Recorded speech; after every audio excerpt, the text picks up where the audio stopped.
Bismillahirrahmanirrahim. Assalamualaikum warahmatullahi wabarakatuh. Magnet rezeki, satu sama terhubung.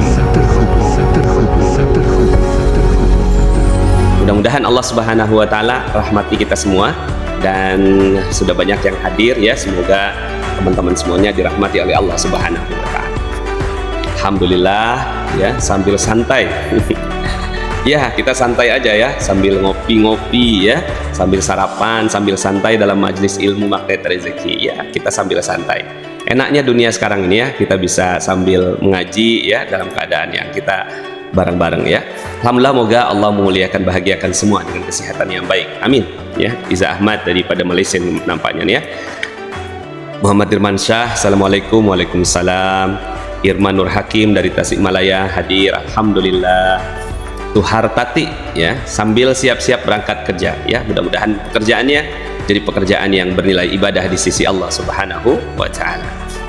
Bismillah Rohaya Cela Kelantan hadir, Kelatih. Selamat datang ya, Masya Allah. Sambil makan nasgor, waduh sudah makan nasgor ya, nasi goreng ya. Nasi goreng mana nih ya, Masya Allah. Enaknya ya. En suka ini ikut pindahan ya. Nah, sambil bawa barang-barang semua ya. Sambil ngeteh, makan singkong goreng, ya subhanallah. Saya sambil minum dah ya, ikutan. Masya Allah, hari raya kita nih semua ya, hari raya Jumat ya. Teman-teman gimana? Jepara hadir sambil nguci. Baik ya, kita sama-sama buka kajian kita dengan mengucapkan basmalah. Bismillahirrahmanirrahim. Rabbi zidni ilman warzuqni fahman. Tadi seperti yang saya sampaikan ya, jadi kita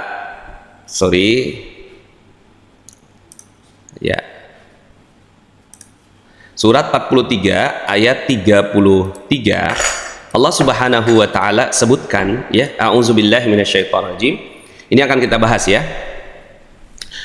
ولولا أن يكون الناس أمة واحدة لجعلنا لمن يكفر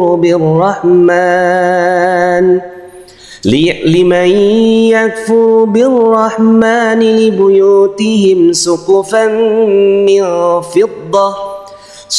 من فضة ومعارج عليها يظهرون صدق الله العظيم ya. So teman-teman semuanya ya, dalam ayat ini Allah Subhanahu wa taala menyebutkan, dan sekiranya bukan karena hendak menghindari manusia menjadi umat yang satu dalam kekafiran, tentulah kami buatkan bagi orang-orang yang kafir kepada Tuhan yang Maha Pemurah loteng-loteng perak bagi rumah mereka, dan juga tangga-tangga perak yang mereka menaikinya ya. Nah ini saya harus hati-hati ya, karena sekarang terminologi kafir itu harus hati-hati berbicaranya ya. Nah saya akan menjelaskan sedikit dulu tentang terminologi kafir supaya kita bisa clear. Kemarin kita sudah bahas ya, kita sudah bahas tentang grafik ini ya. Kita akan bahas grafiknya ya. Ini ada teman-teman kalau mau ngelihat ya, grafiknya grafik agak-agak berantakan nih. Saya udah coret-coret gitu kan, seperti ini. Ini ada grafik tentang surga dan neraka ya. Nanti kita jelasin pelan-pelan ya. Ini grafiknya nggak rapi banget ya. Coba saya ambil yang rapi dulu sebentar ya, supaya enak ngelihatnya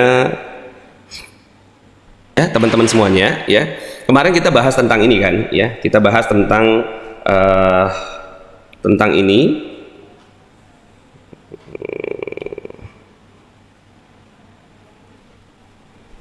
bahwa kita mau masuk ke dalam surga Allah Subhanahu wa taala. Kita berasal dari surga, kemudian kita mau kembali ke surga ya.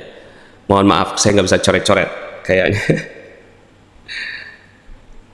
Supaya saya bisa coret-coret, saya masukin ke sini.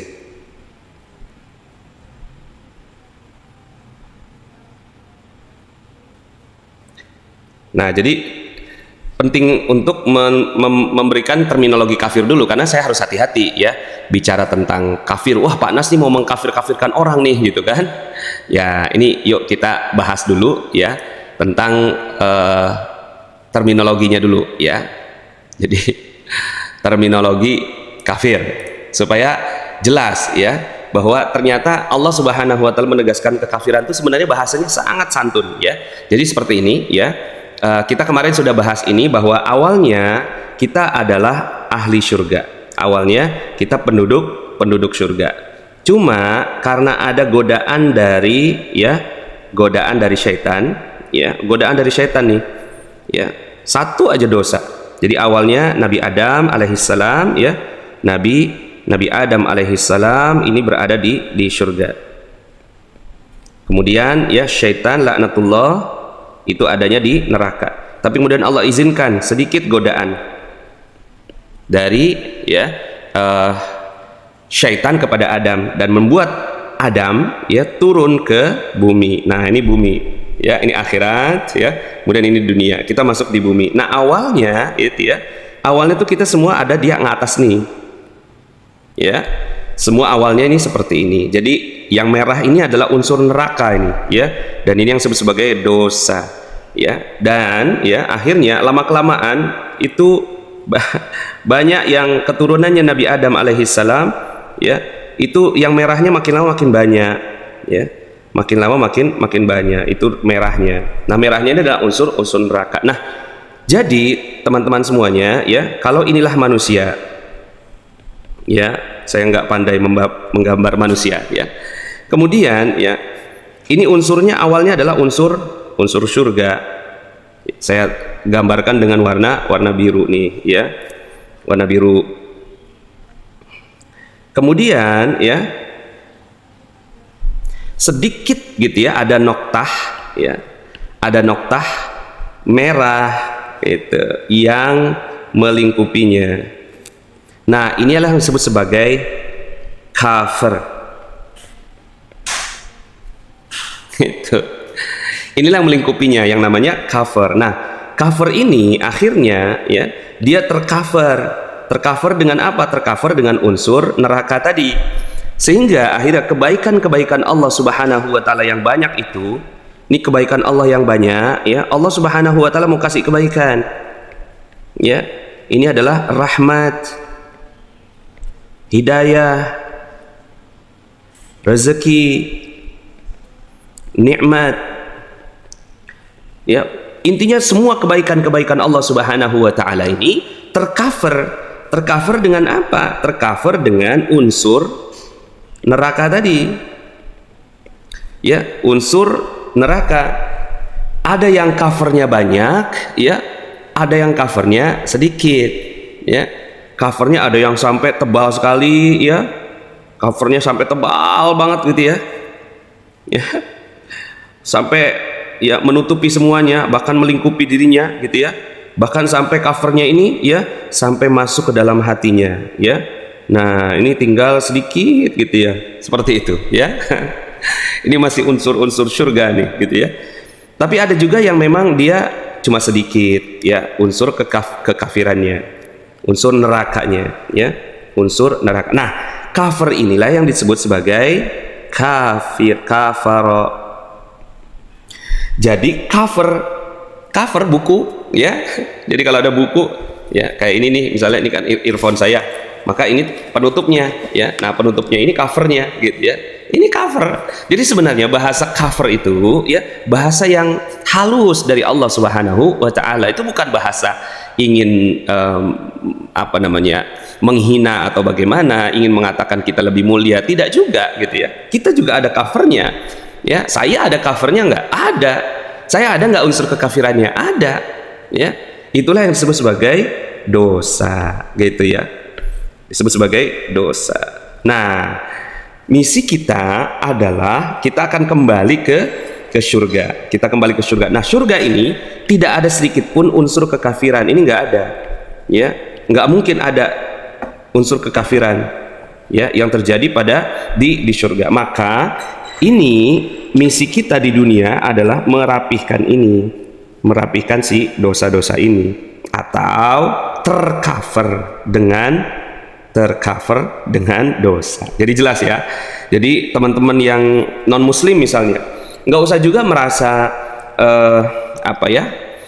kita menyebutnya cover itu buat non muslim gitu ya, karena cover itu ketika sudah banyak gitu ya.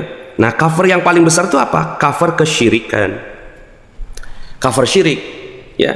Apakah umat Islam nggak bisa syirik? Bisa gitu ya, bisa, cuma karena ada kalimat la ilaha illallah ya, la ilaha illallah,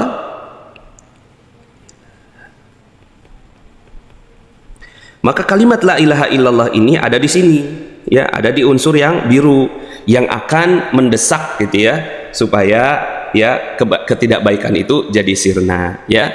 Jadi kekafiran itu, bentuknya kekafiran ya adalah berbagai macam bentuk hal yang tidak baik ya. Kalau dalam bahasa sains itu adalah energi tidak positif. Oke? Nah, jadi itu definisi kafir yang sebenarnya definisi yang sangat-sangat sederhana sekali ya, yaitu tercover dengan kebaikan. Saya juga bisa tercover, makanya dalam ilmu magnet rezeki itu ya, ilmu dasarnya adalah perisai rezeki. Perisai itulah cover. Maka gimana caranya untuk dapatkan rezeki? Buka perisainya. Nah, perisai itu ya adalah kekafiran itu. Nah, sekarang pertanyaannya adalah, apakah Allah Subhanahu wa taala akan itu ya, ini kan kita bahas ini ya, dan sekiranya bukan karena hendak menghindari manusia menjadi umat yang satu dalam kekafiran, tentulah kami akan buatkan ya loteng-loteng perak dan seterusnya. Nah, uniknya ya teman-teman semuanya, ini jawabannya ya, ini kan jawabannya sebagian besar itu jawabannya adalah 60% Allah mau berikan ya, 60% Allah mau berikan. Jawabannya adalah sebenarnya Allah tidak berikan, itu ya. Sebenarnya jawabannya adalah Allah tidak berikan. Yuk kita jelaskan. Jadi ternyata 60% menjawab tidak tepat ya, 67% ya. Jadi yang menjawab dengan tepat hanya 33% ya. Nah, ini saya jelaskan. Kan unik belajar kita sekarang hari ini ya, indah sekali ya. Mudah-mudahan kita bisa dapatkan ilmu yang bermanfaat hari ini ya. Oke, kita nah ini ya teman-teman semuanya ya, kita kan di sini ada kalimat nih, sekiranya bukan karena hendak menghindari manusia menjadi umat yang satu dalam kekafiran ya. Jadi ini tujuan Allah Subhanahu wa taala ya. Ini satu kalimat, tentulah kami buatkan, tentu kami akan buatkan bagi orang-orang yang kafir kepada Tuhan yang Maha Pemurah ya, loteng-loteng perak bagi rumah mereka dan juga tangga-tangga perak yang mereka menaikinya ya. Jadi ada 3 kalimat di sini ya. Ada 3 unsur ya, ada 3 unsur ya. 1, kemudian ini 2, dan ini 3 ya. Ada 1, 2, 3 ya. Walaula ayyakuna an-nasu ummatan wahidah laja'alna liman yakfuru birrahman libuyutihim suqufan min fiddati wa ma'arija 'alaiha yadhharun ya. Jadi ini semisalnya begini ya, sekiranya bukan karena ya, ini muka saya bisa masuk nggak ya? Sebentar. Sekiranya bukan karena hendak menghindari anak saya dari kecelakaan, gitu kan?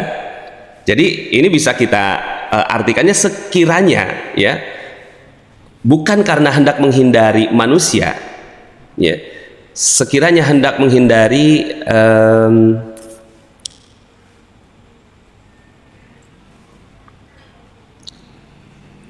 manusia dari kekafiran ya, maka niscaya Allah Subhanahu wa taala, nah ini muka saya kelihatan deh ya, tadi muka sayanya nggak ada.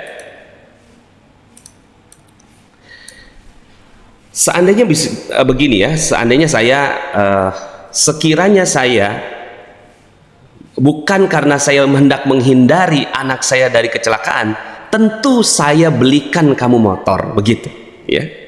Tentu saya belikan kamu motor.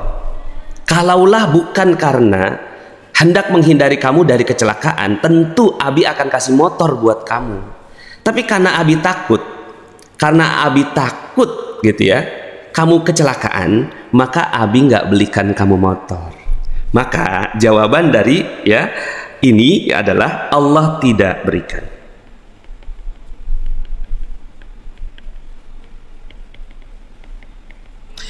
Jadi Allah tidak berikan apa? Allah tidak berikan apa yang dijanjikan, loteng-loteng perak bagi rumah mereka. Tangga-tangganya juga perak, ya kan? Bahkan nih ayat berikutnya adalah, dan kami buatkan pula pintu-pintu perak bagi rumah mereka, dan begitu pula dipan-dipan yang mereka bertelekan di atasnya, perak semuanya, gitu ya. Jadi bukan cuma sekedar ya loteng. Sekarang saya mau tanya teman-teman gitu ya, ngelihat nggak ada orang-orang yang ingkar kepada Allah Subhanahu wa Ta'ala itu lotengnya perak gitu, ada nggak gitu ya? Sehebat-hebatnya, sekaya-kayanya gitu kan, itu lotengnya nggak perak gitu. Ya loteng mah ya udah loteng gitu ya, nggak penting gitu loh, unsur yang tidak terlalu penting dalam rumah. Itu kan yang dihias biasanya ya, yang dihias dalamnya gitu loh. Cuma orang yang paling kaya sekalipun gitu kan, itu dia nggak menghias lotengnya gitu. Nah ini Allah kasih tuh gitu kan ya, sampai orang-orang yang ingkar kepada Allah Subhanahu wa Ta'ala itu ya sampai menghias loteng-lotengnya, tapi kan Allah nggak berikan. Maka Allah Subhanahu wa Ta'ala tidak berikan kemuliaan ya, kejayaan dan seterusnya. Kemarin kan kita bahas tuh dalam ayat yang pembahasan kita kemarin tentang definisi dunia. Orang yang ingkar kepada Allah Subhanahu wa Ta'ala sepanjang hidupnya ingkar, tapi mereka pernah berbuat baik. Lalu kemudian akhirnya Allah Maha membalas perbuatan baik, dibalaslah di dunia. Cuma gitu ya, Allah ngebalas di dunianya pun gitu ya, enggaklah sampai semulia-mulianya banget gitu, sampai rumahnya itu mewah gitu kan, semewah-mewahnya gitu ya. Chat memang enggak ya, semewah-mewahnya ya rumah gitu, sampai kemudian akhirnya mereka benar-benar mendapatkan sesuatu yang sangat mulia dari Allah Subhanahu wa Ta'ala. Enggak. Kenapa Allah tidak memberikan? Karena Allah ingin menghindari manusia ya itu menjadi semuanya kafir, menjadi umat yang satu dalam kekafiran ya. Seandainya Allah Subhanahu wa Ta'ala buatkan kemewahan yang begitu mewah kepada orang-orang yang ingkar kepada Allah Subhanahu wa Ta'ala, maka sulit bagi orang yang beriman gitu loh untuk menyaksikan ya betapa betapa ada surga nantinya buat mereka ya. Nah maka ya ini hikmahnya, bijaksananya Allah Subhanahu wa Ta'ala. Kalaupun balasnya tuh kayak ya udahlah gue kasih lah dikit gitu kebaikan kamu gitu ya, kebaikan kamu aku kasih sedikit gitu. Tapi Allah Subhanahu wa Ta'ala tidak akan berikan kemuliaan yang sangat agung buat mereka. Kabar baiknya buat Anda semua yang mau beriman, yang tidak ada unsur kekafiran dalam kehidupan Anda, Allah akan berikan, begitu ya. Jadi Allah akan berikan. Sebaliknya mafhum mukhalafah tuh ya, kalau Allah nggak berikan kepada orang yang kafir, berarti Allah akan berikan kepada orang yang beriman. Makanya Allah mengibaratkannya buat orang yang beriman itu adalah kisahnya Nabi Sulaiman ya. Kisahnya Nabi Sulaiman yang memiliki ya kerajaan yang besar, yang mampu memerintahkan ifrit, yang mampu mendatangkan begitu ya keajaiban dan seterusnya ya. Jadi kontras sekali dengan ayat ini yang Allah Subhanahu wa Ta'ala tidak mau memberikan ya kemewahan yang begitu dahsyat buat orang-orang yang ingkar kepada Allah. Kalau siapa sih yang paling kaya di muka bumi ini ya, katakanlah siapa ya ya Fir'aun, semulia-mulianya Fir'aun gitu kan, piramidnya kan nggak emas tuh, nggak perak gitu kan, nggak tuh gitu kan. Semulia-mulianya Bill Gates gitu, coba lihat lotengnya gitu ya, lihat lotengnya Bill Gates ya, coba lihat lotengnya gitu ya, tangga-tangganya gitu kan. Oke lah kalau tangga-tangganya bisa jadi ya diukir emas dan seterusnya gitu ya. Ya di sini juga pintu-pintunya gitu kan perak ya. Di sini ada saya baca di tafsir Ibnu Katsir, perak ini perumpamaan dari perhiasan. Dia bisa juga emas gitu ya, bisa juga intinya logam-logam yang mulia gitu ya, yang bagus, yang indah. tapi Allah Subhanahu wa taala tidak berikan. Maka yuk sama-sama buat kita semua yang beriman kepada Allah Subhanahu wa taala, teruslah berpositif thinking kepada Allah Subhanahu wa taala. Ya, teruslah berpositif thinking. Allah nggak mungkin kok gitu kan menzalimi hambanya. Bahkan kepada orang-orang yang ingkar kepada Allah Subhanahu wa taala dikasih kebaikan, tapi nggak sebegitunya. Dalam hadis ya, nah ini kita akan bahas tentang hadis yang kemarin kita lanjutkan, hadis tentang dunia gitu ya. Ya. Bahwa ya seandainya dunia ini lebih mulia dari sebelah sayap seekor nyamuk gitu. Ya. Seandainya dunia ini ya lebih mulia daripada sayap seekor nyamuk, maka Allah Subhanahu wa taala ya, nah ini ada ini ya. Dan ini memang banyak sekali pertanyaan, karena anak-anak kita nih ya kan ukurannya ukuran dunia gitu kan, itu dia kaya tuh Bu gitu kan, dia kaya tuh, kenapa kok kita nggak kaya gitu kan. Sekaya-kayanya mereka enggak kok ya. Allah ya tanyain gitu kan, apakah mereka ya lotengnya adalah loteng perak? Enggak kan ya, lotengnya enggak emas kan gitu ya, seperti itu. Teruslah berpositif thinking kepada Allah Subhanahu wa taala ya. Teruslah berpositif thinking kepada Allah, dan kemudian akhirnya ya sudah, terhadap kehidupan dunia itu kita ya gitu ya, apa sih kehidupan dunia itu ya, walaupun kita tetap harus menghidupi kehidupan dunia ini dengan akhlak-akhlak yang baik. Oke, yuk kita bahas tentang hadis Rasulullah Sallallahu Alaihi Wasallam. Kemarin kita sudah bahas hadis yang keempat ya, sekarang kita masuk ke hadis yang kelima ya. Anas radhiyallahu an meriwayatkan bahwa Nabi Shallallahu Alaihi Wasallam bersabda, yang mengikuti mayit itu ada tiga ya.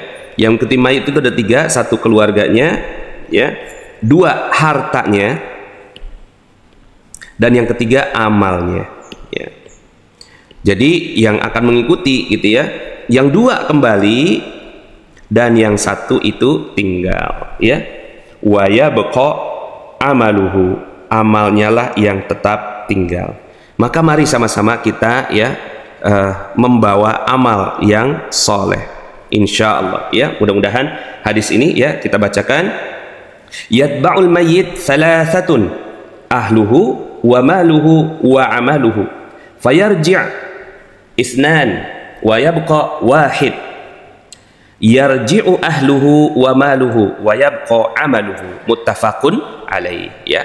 Jadi mudah-mudahan kita akhirnya sangat senang sekali untuk melakukan yang disebut sebagai amal. Ada amal di mana ya udah gitu ya, kayak sekarang MR Box gitu ya, kita 15.000 gitu ya, kesannya ya kita keluar gitu ya, kesannya ya kita mengeluarkan ya apa yang haknya kita gitu. Padahal sebenarnya nanti itu ya, nanti itu akan bersama dengan kita lagi semuanya insya Allah di akhirat ya.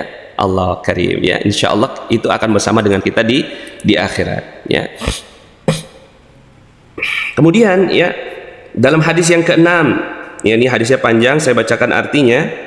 Anas radhiyallahu an berkata bahwa Rasulullah sallallahu alaihi wasallam bersabda, orang kafir yang paling kaya nanti ya akan didatangkan di hari kiamat, lalu ia dicelupkan di neraka sekaligus. Kemudian dikatakan kepadanya, hai anak Adam ya, walaupun orang kafir disebutkan ya, ini kan keturunannya Adam juga, apa kamu melihat ada kebaikan barang sedikit pun di sini? Orang itu menjawab, tidak demi Allah.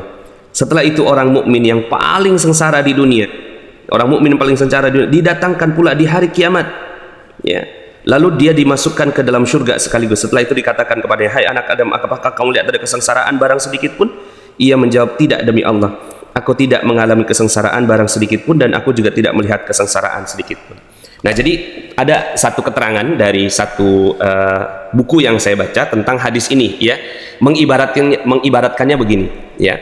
Ada seorang yang tinggalnya ya, ada seorang yang seumur hidupnya dia tidak pernah merasakan sakit walaupun tertusuk duri ya, dia nggak pernah merasakan sakit walaupun tertusuk duri. Jadi ketusuk duri aja nggak pernah gitu loh. Jatuh dari tangga nggak pernah gitu kan. Kemudian dihina orang nggak pernah. Ya, tinggal di kerajaan, bapak ibunya raja, dia pangeran nomor 1. Kemudian masa kerajaannya itu adalah masa yang lagi keemasan gitu kan. Ya, kemudian semua panglimanya itu adalah panglima-panglima terpilih gitu kan. Masanya bagus banget. Jadi dari mulai dia brojol, lahir sampai meninggal dunia gitu kan, dari dia brojol lahir sampai dia meninggal dunia, dia tidak pernah mendapatkan sedikit pun kesengsaraan walaupun tertusuk duri, ya. Kemudian dia meninggal dunia dan ditakdirkan oleh Allah Subhanahu wa taala masuk ke dalam neraka. Baru sedikit, baru dicelupkan nih gitu kan, pluk gitu ya, dicelupkan di neraka, ditanya, ya, kamu pernah nggak ngelihat kebaikan sepanjang hidup kamu? Kebaikan, apa itu kebaikan? Nikmat, apa itu nikmat? Rezeki, apa itu rezeki? Aku nggak pernah tahu itu rezeki itu apa, gitu. Nggak pernah kamu ngelihat kebaikan, nggak pernah. Seumur hidupku adalah kesengsaraan, ya. Seumur hidupku adalah kesengsaraan. Inilah yang disebut di hadis ini, ya. Jadi orang itu ya udah masuk neraka baru nyelupin gitu kan, baru nyelupin sedikit di neraka. Ya, terus kemudian ya dia nggak melihat kebaikan Allah barang sedikit pun, padahal di dunia dia adalah menjadi orang yang paling mendapatkan ya kebaikan. Tapi ada orang yang dia tidak pernah mendapatkan kebaikan walaupun sebutir nasi. Dia tidak pernah mendapatkan kebaikan walaupun sesuap nasi, ya. Hidup di keluarga yang nggak kaya, ya. Kemudian masa negaranya dalam keadaan paceklik gitu ya, semua orang sedang sibuk dengan dirinya sendiri gitu ya, kemudian dia makan dari tong sampah gitu ya, dia makan dari sampah gitu kan ya, terus kemudian dihina orang, rendah ya, pakaiannya lusuh ya, nggak ada kebaikannya sedikit pun. Dari brojol dari sejak lahir ya, sejak jadi orok, sejak jadi bayi sampai meninggal dunia, emang hidupnya tuh nggak ada nikmatnya sedikit pun. Tapi Allah takdirkan dia masuk ke dalam surga. Baru sedetik masuk surga, Allah tanya, pernah nggak kamu melihat kesengsaraan? Kesengsaraan? Apa itu kesengsaraan? Aku nggak pernah melihat kesengsaraan sepanjang hidupku. Sepanjang hidupku adalah kebaikan demi kebaikan. Bayangkan, masya Allah, sepanjang hidupnya dia sengsara, ya. Tapi ketika dia masuk surga, baru sedetik dia masuk surga, ya. Kenapa dia melihat semuanya kebaikan? Karena ya sejak dia meninggal dunia, sakaratul mautnya dia sampai dia ke surga Allah Subhanahu wa taala, kebaikan demi kebaikan yang banyak, luar biasa ya, masya Allah. Maka mudah-mudahan ya kita semua belajar ya, ini ada ya, alhamdulillah Nur Yaman ya, Nurman, niat thalabul ilmi, mudah-mudahan Allah Subhanahu wa taala berikan. So teman-teman semuanya ya, dunia ini oke, kita ambil ya. Kalau mau cinta dunia boleh cinta dunia, tapi cinta bagian dunia yang bisa menghantarkan kepada surga. Seperti tadi nih ya, ini kan ya seperti dalam hadis ini ya, dalam hadis ini gitu ya, ini kan amal itu adanya di dunia ya. Jadi amal itu adanya di dunia. Keluarga itu dunia, harta itu dunia, amal itu dunia juga ya. Tapi dua bagian dari dunia ini nggak akan ikut. Yang ikut adalah amalnya. Maka mudah-mudahan kita semua beramal ya. So mudah-mudahan ya ini bisa jadi hadis yang menemani kita dalam kajian tentang definisi dunia.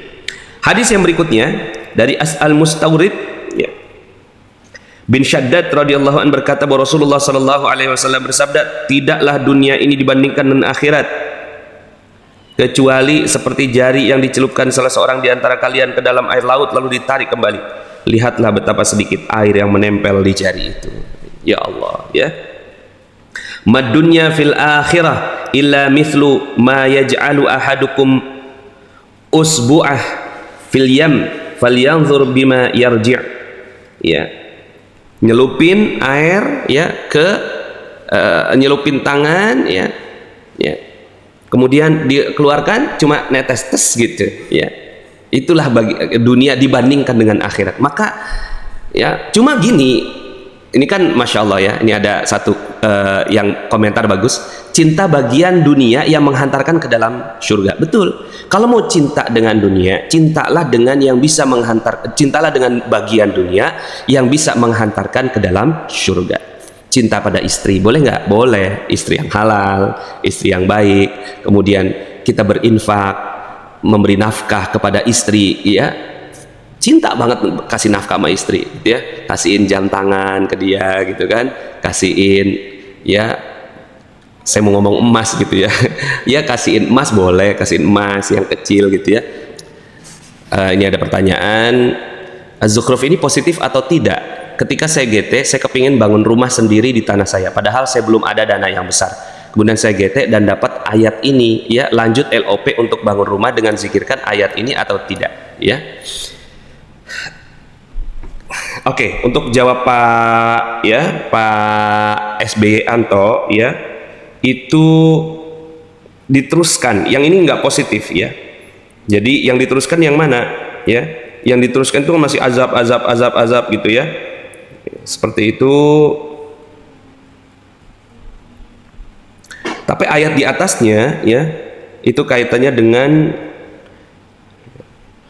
Nah, jadi kalau itu hikmahnya buat Pak SBY Anto tadi mana ya? Pak SBY Anto. Hikmahnya apa? Mungkin coba dievaluasi ya, coba dievaluasi dalam diri sendiri, ada nggak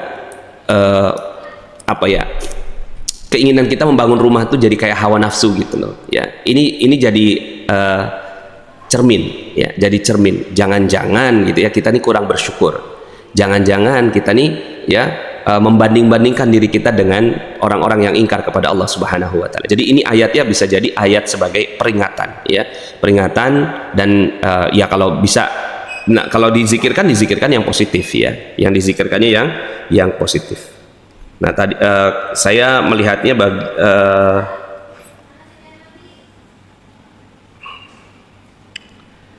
ayat yang ke-32-nya ya, yuk kita lihat ya, yang ke-32-nya. Nah, yang ini ya. Sorry, ini saya. Nah, jadi di sini ya, kan tadi 33 ya. Sekiranya bukan karena hendak menghindari manusia menjadi umat yang satu dalam kekafiran, tentu kami buatkan bagi orang yang kafir kepada rumah-rumah. Nah, kan Pak SBY Anto tadi kan mau bangun rumah gitu ya. Nah, cuma di sini gitu ya, Allah Subhanahu wa taala tidak berikan rumah kepada orang-orang yang ingkar kepada Allah. Nah, ayat atasnya coba lihat. Wa rahmatu rabbika khairum mimma yajma'un, dan rahmat Tuhanmu lebih baik daripada apa yang mereka kumpulkan. Nah di sini ya diminta untuk mencari rahmat Allah Subhanahu wa taala. Tapi unik juga ya, Pak SBY meminta ya rumah, kemudian Allah jawabnya dengan ayat tentang rumah, cuma rumahnya adalah kaitannya dengan dibandingkan dengan orang-orang yang ingkar kepada Allah Subhanahu wa taala ya. Oke ya, perbandingan dunia dan akhirat ibarat jari ya. Alhamdulillah menambah rasa syukur kepada Allah bahwa Allah benar-benar maha adil, maha segalanya ya. 2 kali berturut gitu, alhamdulillah ada keajaiban yang tak disangka sebelumnya ya, Masya Allah. Oke, kita lanjutkan hadisnya ya. Saya harusnya ada tamu Bu Erni, cuma hari ini jaringan saya nggak terlalu bagus untuk double broadcasting, jadi mohon maaf ya, hari ini tamunya saya simpan dulu, nanti hari Rabu ya. Mohon maaf juga ke Bu Erni ini ya.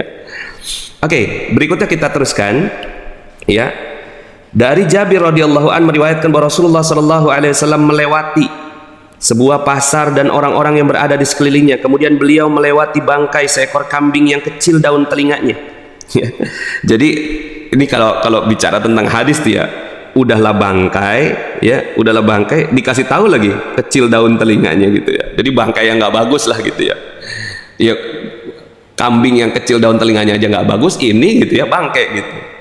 Kemudian kata Rasulullah SAW ya, beliau mengambil dan memegang bagian telinganya seraya bersabda, siapa di antara kalian yang mau membeli ini? Gitu. Jadi Rasulullah SAW menawarkan, siapa yang mau beli ya. Siapa nih yang mau beli gitu kan, ada yang mau beli nggak gitu ya. Kemudian mereka menjawab, ya Rasulullah ya, mana mungkin gitu kan, kami tidak suka memilikinya sama sekali ya, apa yang akan kami lakukan dengannya ya. Jadi jangankan beli ya Rasul gitu kan, dikasih aja nggak mau gitu kan. Nah ini dia, mau nggak ini jadi milik kalian? Mereka menjawab, demi Allah kalaupun ia hidup ia cacat, kupingnya kecil gitu kan, Bagaimana mungkin kami menginginkannya sedangkan ia mati? Jadi ya, siapa yang mau beli? Buat apa ya Rasulullah 1 dirham gitu ya? 1 dirham itu 15.000 lebih kurang lah gitu ya, 1 dirham. Jadi murah lah gitu ya. Siapa yang mau beli? Ya, nggak ada yang mau gitu ya. Siapa yang mau dikasih gitu kan? Nggak mau juga gitu kan? Apa kata Rasulullah Sallallahu Alaihi Wasallam? Ya, dunia itu lebih hina bagi Allah daripada bangkai ini bagi kalian. Allah, ya, dunia ini lebih hina bagi Allah daripada bangkai ini bagi kalian.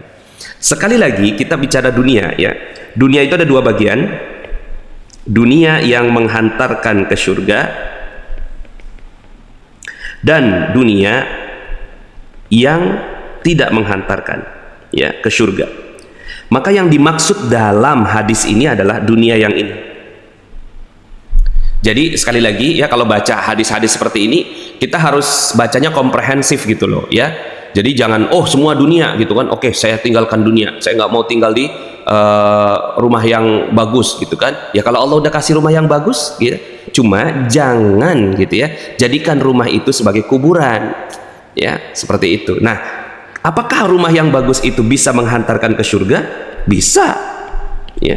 Bisa menghantarkan itu ke surga jika di dalam rumah itu dibacakan ayat-ayat Al-Quran, menjadi baiti jannati. Makanya kan ada sebutan baiti jannati ya, rumahku surgaku ya.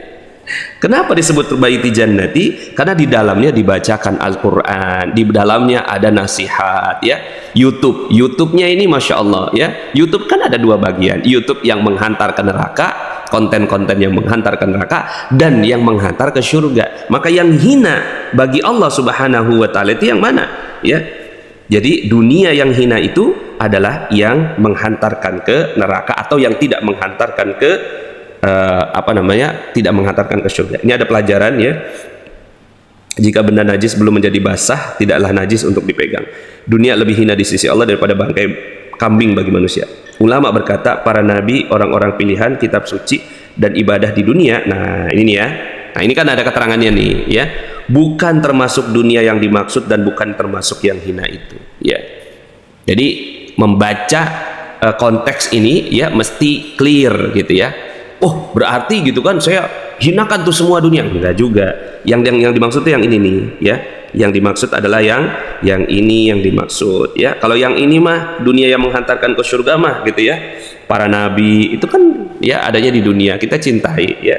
Orang-orang pilihan, kitab suci dan ibadah itu ya adalah dunia yang menghantarkan ke surga. Boleh nggak cinta sama nabi? Boleh. Cinta sama orang-orang soleh? Boleh. Cinta sama kitab suci? Ini kan ada di dunia semua nih gitu kan? Boleh ya. Jadi cinta dunia yang gitu menghantarkan ke surga. Ini ada yang minta doa ya. Pak Nas, saya ingin umrohkan orang tua saya tapi belum bisa aja ke tanah suci sampai saat ini, mohon doanya. Saya bisa buka perisai rezeki saya satu persatu. Nah ini bagus, ketika kita pengen sesuatu kita nggak fokus sama yang kita inginkan, tapi fokus sama sebabnya. Sebabnya apa? Keajaiban itu terjadi manakala kita membuka perisai rezeki. Oke, ini ada hadis yang panjang ya. Yuk kita bacakan hadisnya ya. Aku pernah berjalan bersama Nabi di sebuah tempat bebatuan di Madinah. Akhirnya kami pun sampai di depan gunung Uhud. Beliau memanggil, "Hai Abu Zar." Aku jawab, "Saya ya Rasulullah." Tidaklah menyenangkan aku kiranya aku mempunyai emas sebesar gunung Uhud ini lalu ia berada di tempatku hingga 3 hari dan aku juga punya dinar kecuali sedikit darinya yang aku simpan untuk membayar utang. Ya. Jadi Rasulullah SAW kalau seandainya ya punya emas nih sebesar gunung Uhud, itu beliau nggak nyaman lebih dari tiga hari gitu ya. Nah jadi yang disimpan itu hanya ala kadarnya ya. Beliau berjalan lalu melanjutkan sabdanya, orang-orang yang banyak hartanya nanti menjadi orang yang sedikit pahalanya di hari kiamat, kecuali orang-orang yang menginfakkan hartanya begini dan begini ke arah kanan kiri dan belakang dan mereka sangat sedikit. Jadi di sini nih orang-orang yang banyak harta ya itu sedikit pahalanya. Cuma kan ini jangan dibentikkan sampai di sini ya. Sedikit pahalanya di hari kiamat. Ini kan yang sering terjadi tuh ketika baca hadis ya, ketika baca hadis itu tuh dititikin di sini nih. Ya, di sininya titik nih. Ya enggak? Padahal kan koma. Ya. Padahal koma kecuali gitu, ya. Jadi orang-orang yang banyak hartanya nanti menjadi orang-orang yang sedikit pahalanya di hari kiamat gitu, ya. Kecuali, ada kecualinya, bro. Jadi baca hadis mesti clear, ya. Mesti clear, ya. Dalam acara live bolehkah tanya sesuatu di luar materi? Ya boleh aja, cuma yang asal saya baca gitu ya. Asal saya baca, tapi kalau nggak kebaca ya lewat gitu ya. Insya Allah ya. Kecuali apa? Orang-orang kaya yang senang berinfak, ya. Orang-orang kaya yang senang berinfak. Jadi boleh nggak kaya? Boleh, asalkan. Jadi ada asalkannya juga gitu. Jadi nggak juga boleh nggak kaya? Boleh, titik. Enggak, mas. Boleh nggak kaya? Koma. Asalkan kekayaannya dipakai untuk berinfak begini. Kemudian beliau berkata kepadaku, tetaplah di tempatmu dan jangan tinggalkan, tetap di tempatmu dan jangan tinggalkan sampai aku datang kepadamu. Beliau lalu pergi di kegelapan malam hingga tak terlihat. Tiba-tiba aku mendengar suara keras. Aku khawatir seseorang telah menghadang Nabi, maka aku ingin menyusul beliau. Namun aku ingat pesan, jangan tinggalkan, ya ini kan pesannya, sampai aku datang kepadamu. Ya. Dan ini akhlaknya para sahabat Nabi. Jadi kalau perintahnya apa nih gitu kan, ya kalau perintahnya begitu udah gitu ya, ikutin benar-benar. Tidak lama setelah itu beliau datang dan aku berkata bahwa aku mendengar suara itu dan aku khawatir terhadap engkau ya Rasulullah, ya. Kemudian aku ceritakan kepada beliau dan beliau bertanya, benarkah kau mendengarnya? Aku jawab, benar ya Rasulullah. Nah di sini ya, itu Jibril yang datang kepadaku seraya berkata, ya, siapa di antara umatmu yang mati tidak menyekutukan Allah dengan sesuatu pun ia akan masuk surga. Aku tanyakan, meskipun ia berzina dan mencuri? Meskipun ia berzina dan mencuri. Allah karim. Masya Allah ya. Betapa rahmat Allah subhanahu wa ta'ala nih, ya. Tidak menyekutukan Allah dengan sesuatu pun. Ini syaratnya. Jadi sebesar apapun, cuma jalurnya, ya, jalurnya nih, ya, jalurnya gimana, ya, jalurnya mampir dulu gitu. Ini gambarnya tadi ya, ya,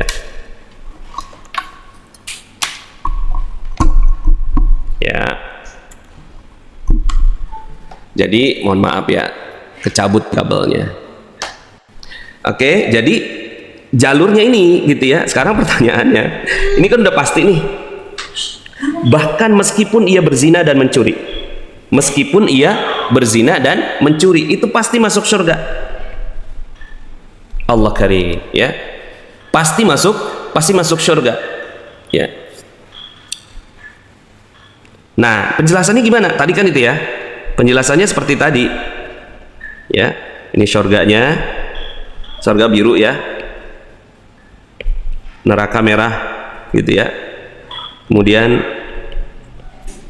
ini unsur merahnya, ini orang kafir, unsur birunya, tapi merahnya banyak banget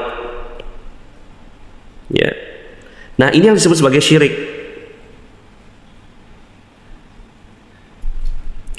Syirik nih, syirik gitu ya, menyekutukan Allah dengan sesuatu, yaitu udah pasti masuk neraka. Sementara gitu ya, kita semua yang beriman ya, ini beriman, cuma ini ada dosanya nih. Dosanya ini zina, mencuri, seperti dalam hadis, konteks hadisnya ya, meskipun ia berzina dan mencuri, bisa nggak masuk surga? Bisa, cuma penjelasannya seperti ini. Gimana? Dicuci dong, dicuci dulu sama Allah subhanahu wa ta'ala. Dicucinya di mana? Sekarang tergantung Anda mau cucinya di mana gitu. Kalau dicuci di dunia, ini namanya detox rezeki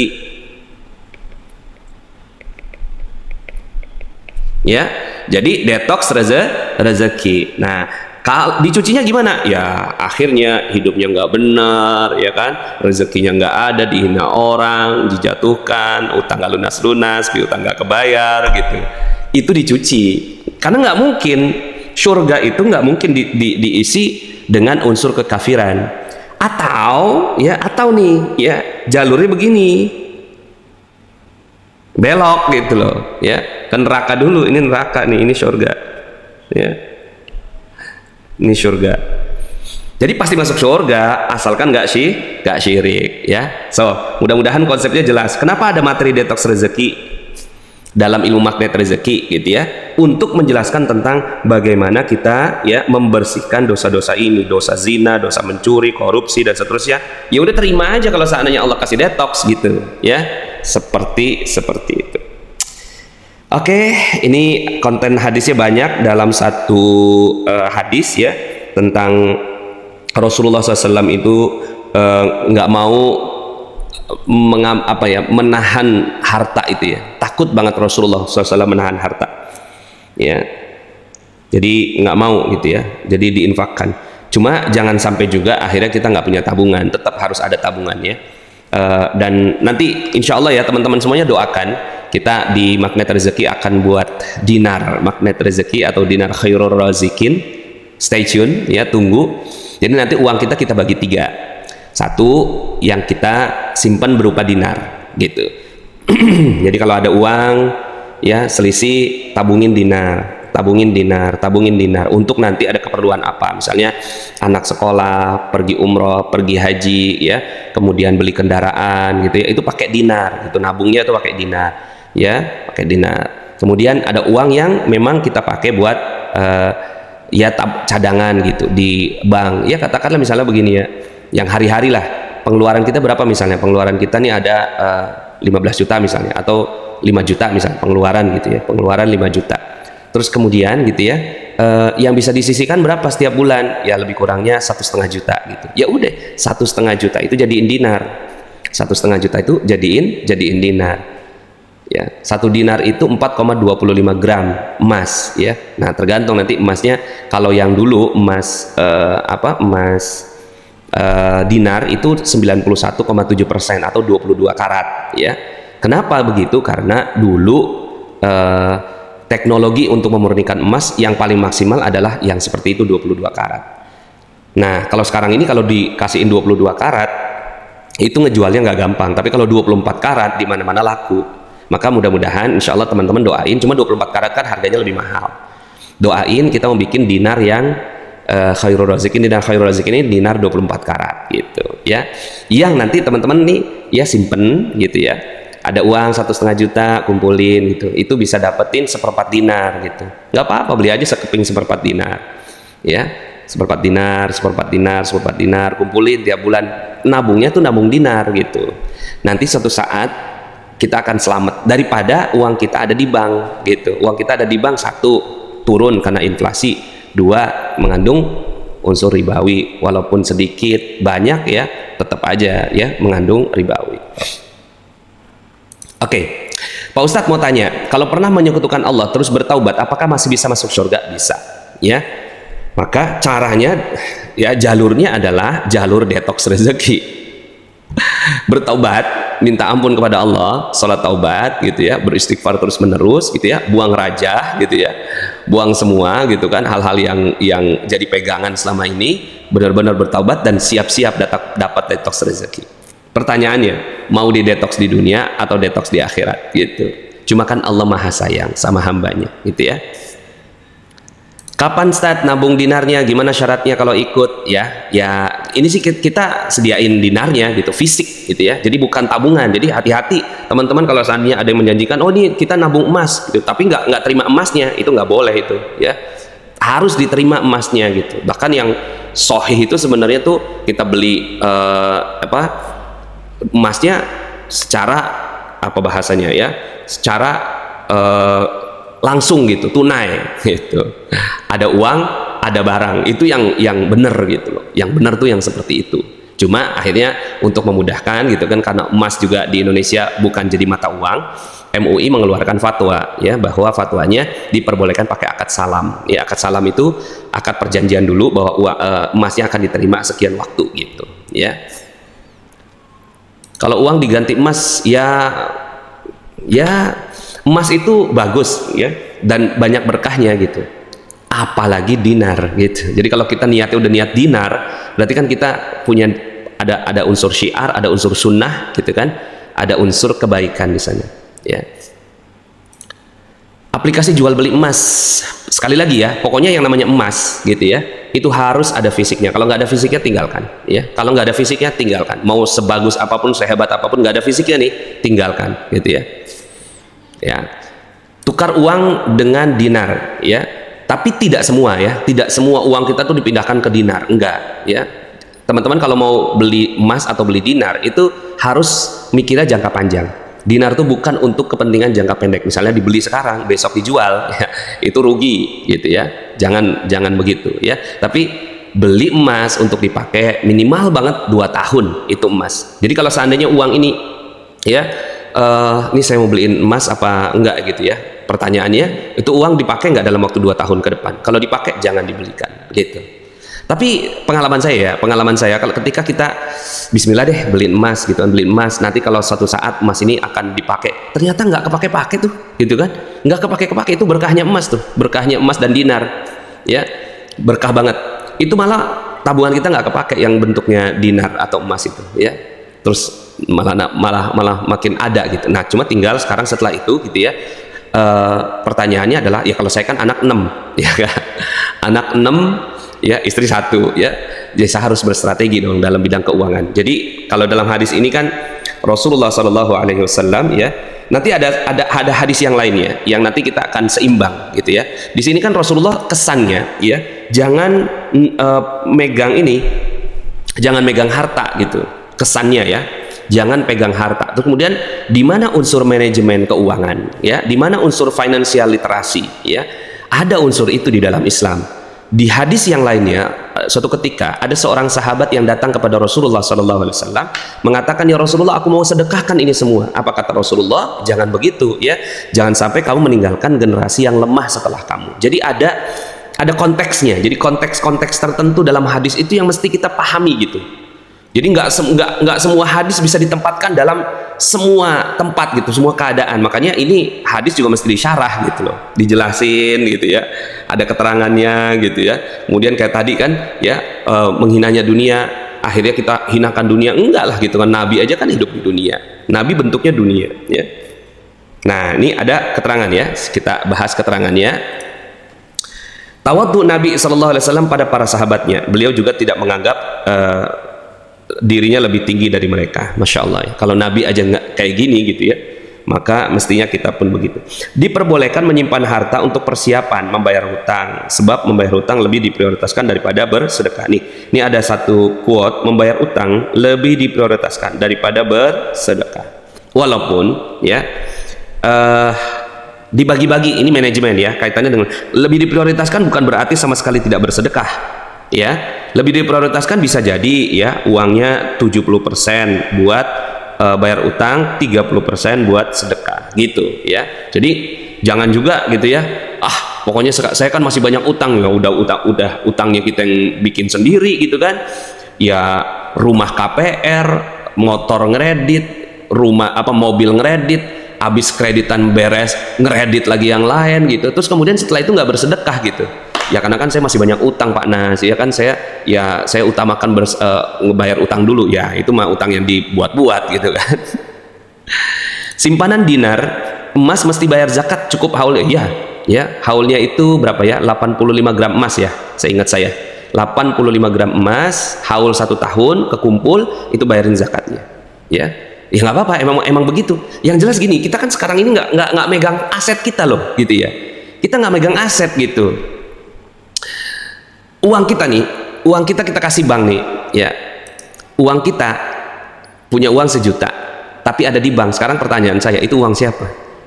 Uang Anda atau uang bank? Uang bank.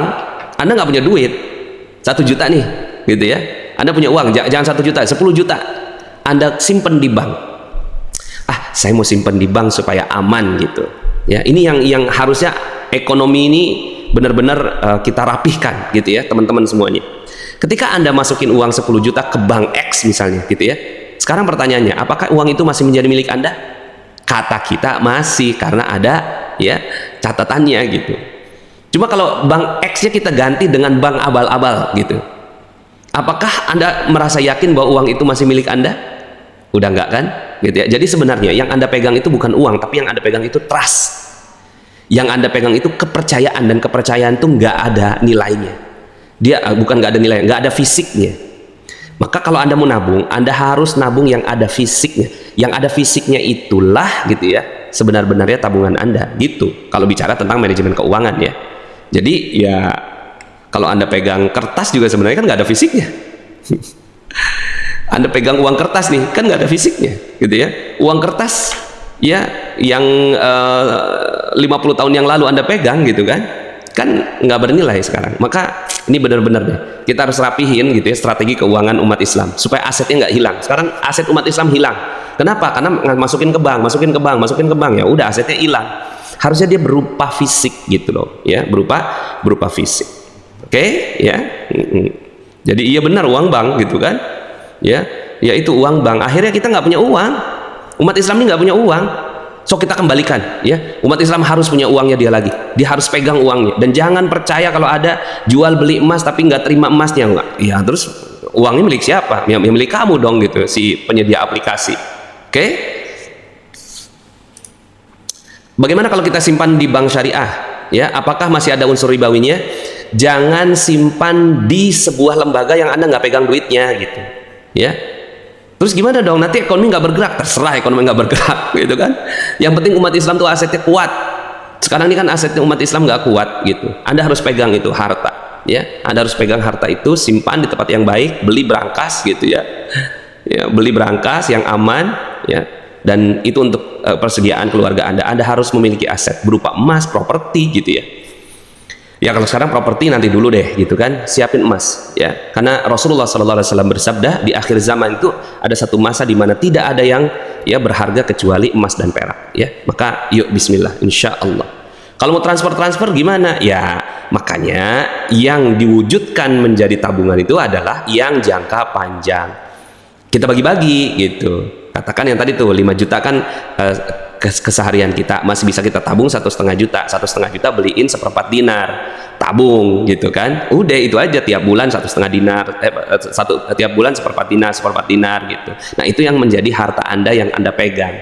Tapi itu jangan masukin ke bank gitu. Yang masukin ke bank yang 5 juta itu untuk transfer pembayaran gitu ya. Terima Anda dari virtual, itu kan uang virtual tuh yang hanya kecetak di bank, itu kan virtual. Nah yang virtual itu gitu kan ya, ubah ke fisik baru kuat umat Islam. Sekarang ini umat Islam nggak kuat karena dia nggak punya duitnya ya. Pak Nas, tapi kalau simpan uang di bank untuk perputaran uang ya nggak apa-apa, perputaran uang nggak apa-apa ya.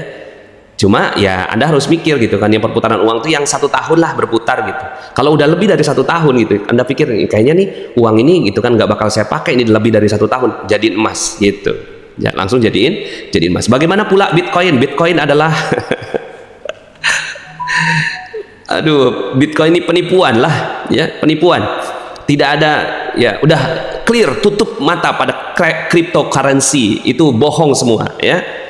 Emas, dinar dan dirham ya, dinar dan dirham.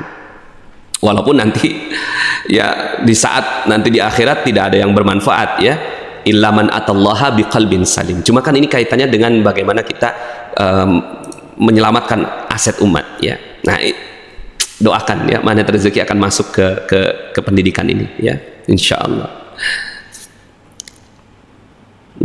Ya insya Allah.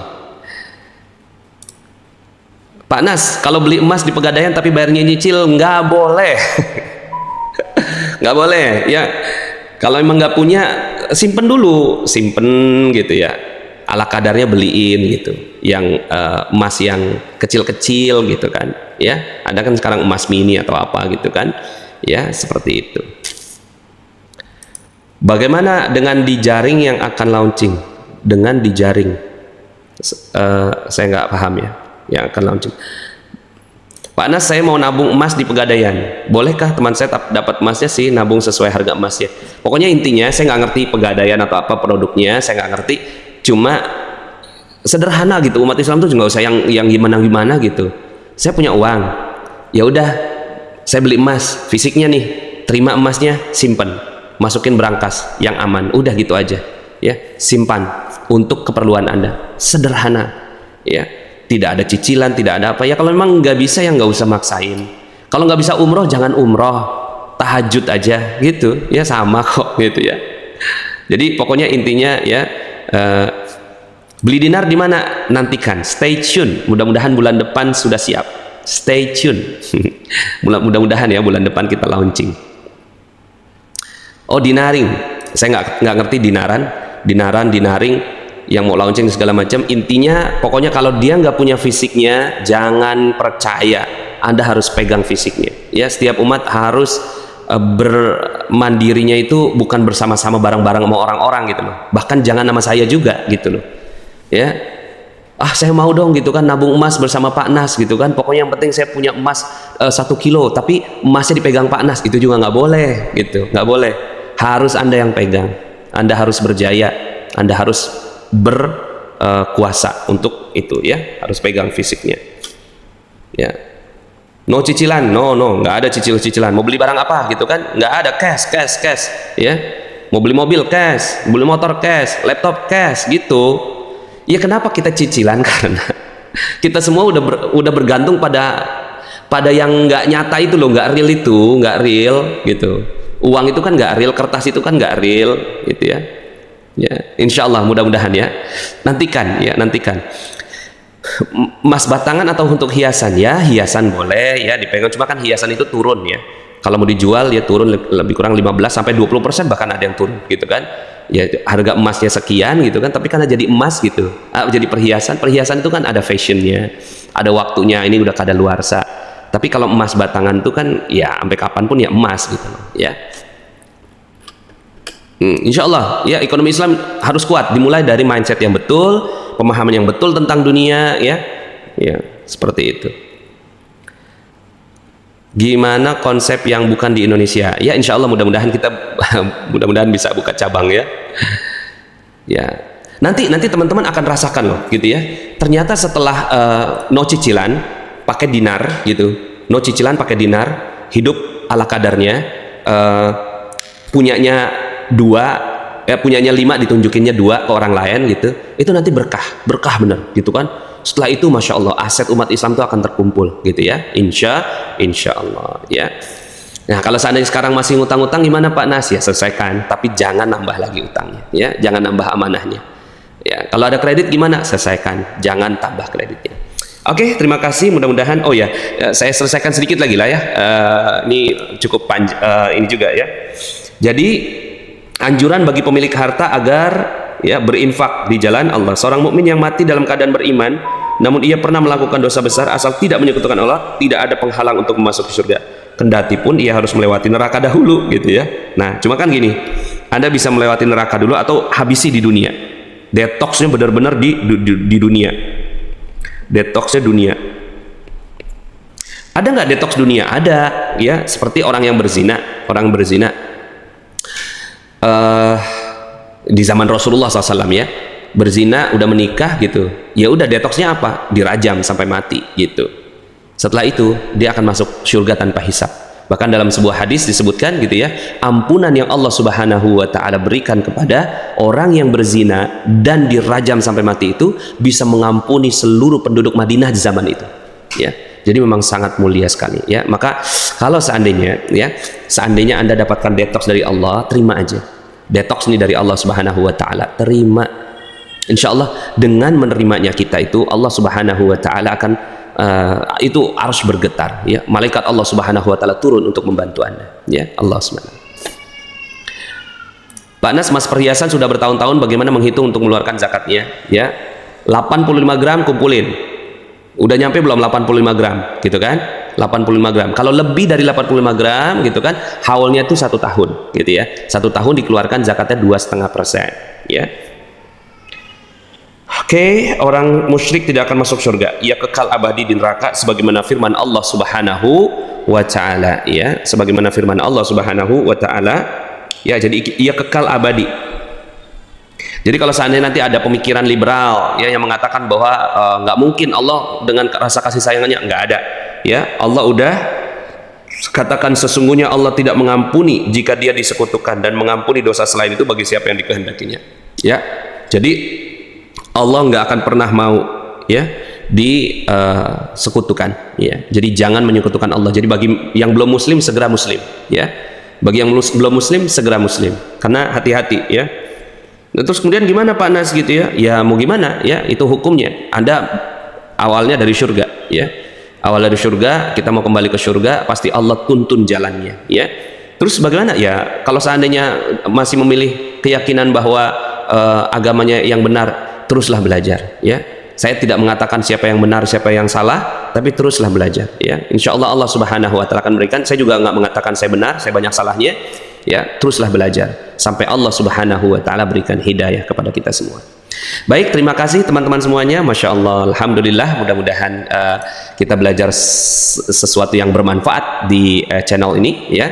Terima kasih. Semoga Allah Subhanahu Wa Taala rahmati kita. Kita akan lanjut pertanyaan-pertanyaan yang belum kejawab, ya, kita akan jawab nantilah, ya, kita akan jawab pelan-pelan. Kan kita yuk stay tune dan ajak teman-temannya, ajak teman-temannya untuk ikuti acara-acara di Rezeki, ya. Kemudian ini ya, Insya Allah hari ini kita akan menyalurkan makan kepada masyarakat dalam program Box, ya. Sedekah yang ringan tapi bernilai surga, ya. Wangi surgawi pada donasi, ya. Itu wanginya makanan gitu ya. Masya Allah. Hari ini saya akan ke Bekasi, kita akan bagikan ke 100 box, ya. 100 box.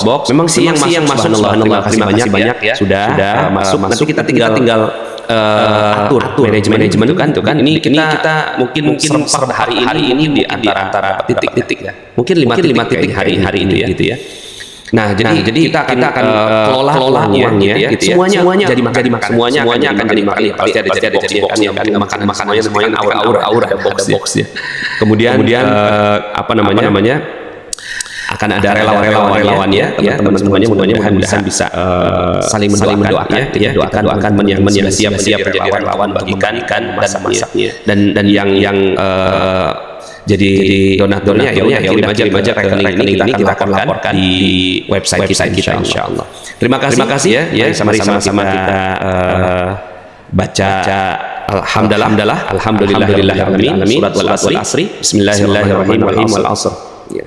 Innal insana lafi khusr illa alladziina aamanu salihati wal haqqi was sabr. Dan al-ghafari subhanallahi wa bihamdika asyhadu an la ilaha illa anta astaghfiruka wa atubu ilaik. Billahi taufiq wal hidayah. Wassalamualaikum warahmatullahi wabarakatuh. Bagi teman-teman yang belum subscribe dan baru saja menemukan channel ini, silahkan subscribe. Insya Allah Anda akan mendapatkan materi-materi yang terbaik dari channel ini. Insya Allah Anda adalah makhluk yang ajaib. Tinggal kita sempurnakan faktor-faktornya. Dan insya Allah dalam video-video berikutnya kita akan lanjutkan materi ini sampai Anda menemukan potensi terbesar diri Anda dan menjadi makhluk ajaib sebagaimana yang Allah Subhanahu Wa Taala inginkan untuk Anda. Sampai jumpa. Assalamualaikum warahmatullahi wabarakatuh.